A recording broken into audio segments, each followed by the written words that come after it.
Breaking news. Welcome to today's headlines.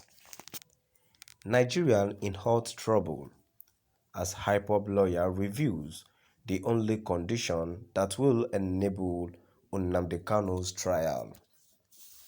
Nigeria in hot trouble as Ipob lawyer reviews the only condition that will enable Nnamdi Kanu's trial. To my dear listeners from wherever you're listening from, stay tuned as I read today's news. Anthony Aloy Yejimako, who is representing Ipob leader Nnamdi Kanu, who is currently in detention, told reporters on Monday that the federal government cannot bring charges against Kanu until it can demonstrate to Nigerian and British courts that he was lawfully extradited to Nigeria.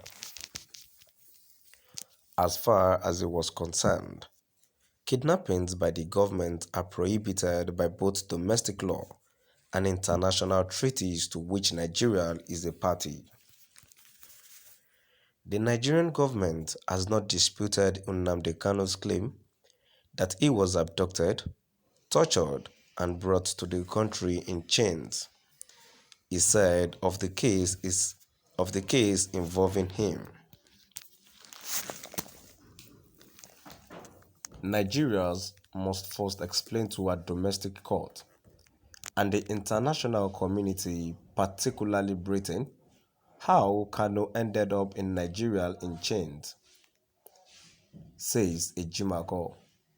Nnamdi Kanu's prosecution cannot proceed unless the basic precondition is met. Nigeria's Attorney General Abubakar Malami's son, at a press conference on the same day as Kanu's sudden appearance in Federal High Court in Abuja, stated that Kanu was intercepted through the collaborative effort of Nigerian intelligence and security services, according to Ejimako's statement. A few days later, on Sunday, June 27, 2021, he was apprehended by the federal government, he said. Aside from using the word interception, Nigeria's Attorney General and other officials have not explained how and where this infamous interception occurred or whether it was legal or not. There has been no official response to the media's request for information about this interception according to published reports. Similarly, it appears that numerous diplomatic inquiries from the international community, particularly from the UK and UN, have been ignored.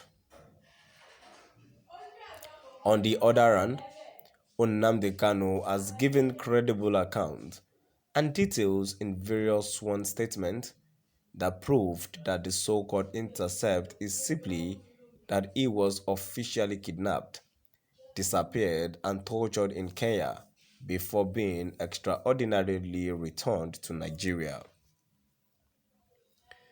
A lack of explanation from the Nigerian government during Kanu's fundamental rights suit in Abia State, which he won, confirms that he was not extradited but rather illegally renditioned.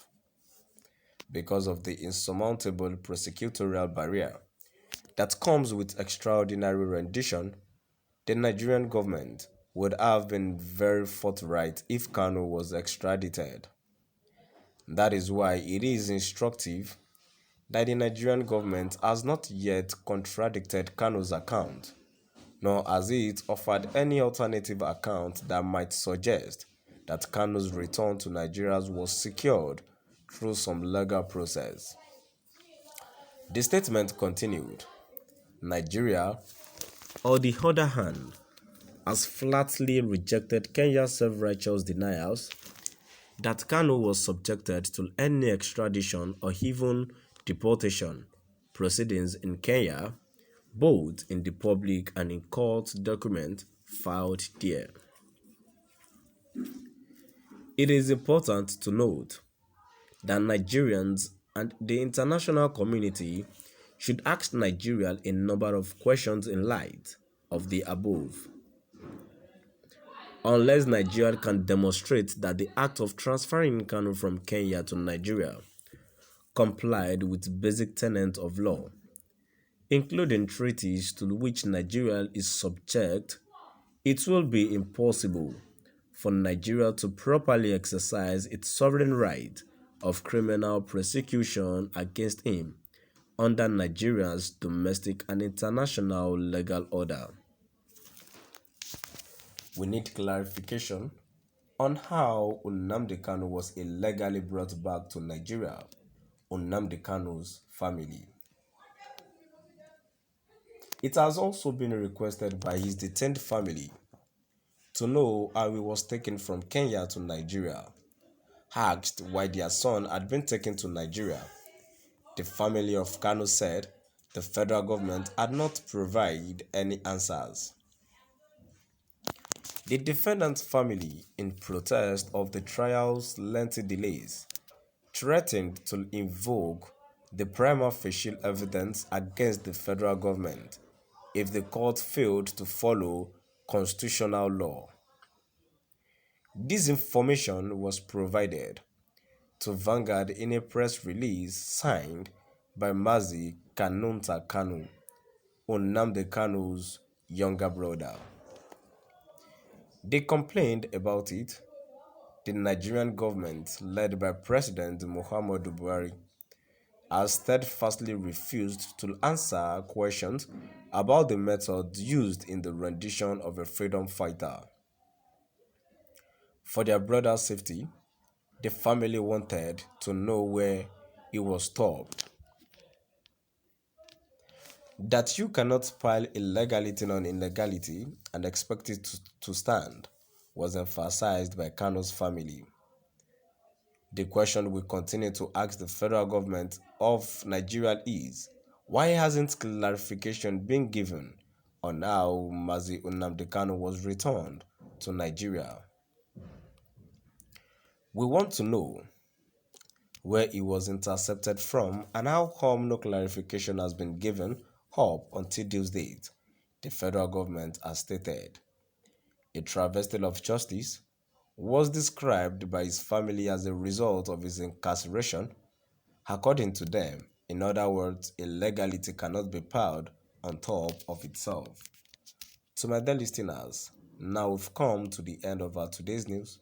Please do drop by at the comment section and let us know what your view is all about. Thank you for listening.